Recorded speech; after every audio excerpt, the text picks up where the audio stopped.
Kenya jiandae, njaa yaja next year kuanzia mwezi wa pili. It is like in Kenya, after 5 years bloodshed, after 5 years bloodshed. They call it electioneering here, but I call it bloodshed years.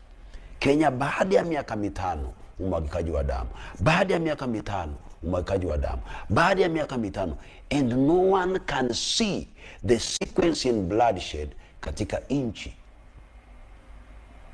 Na nilianza kusema jambo hili karibu 6 months back kwamba Kenya jiandae, njaa yaja next year kuanzia mwezi wa pili. Na naomba Mungu ya kwamba jambo hili lisifanyike. Kwa hivyo mwezi wa 8 tunaenda kuomba kwa ajili ya taifa hili, taifa la Kenya, nchi yangu, njaa iondoke. Usikorogewe akili na mvua na nini, El Nino, forget about that. Njaa yaja kali, na nimeambia hata serikali ya Kenya jipange vizuri next year. Njaa yaja, njaa ambao si nzuri. Na ukiangalia, nilisema kabla mvua haijakosekana, ukisikia news katika nchi hiyo, nchi ya Kenya, unasikia wakiwa wanasema hakuna chakula North Rift, hakuna chakula Rift Valley, hakuna chakula Kitale.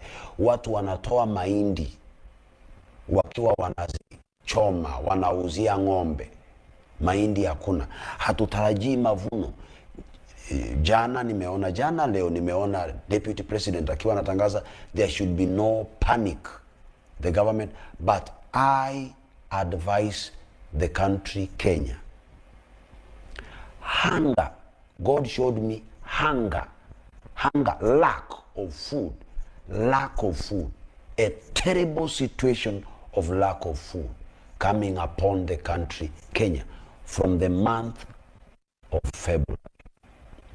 A prophet is tested by his prophecy. I don't pray for this to happen. I pray that it may not happen.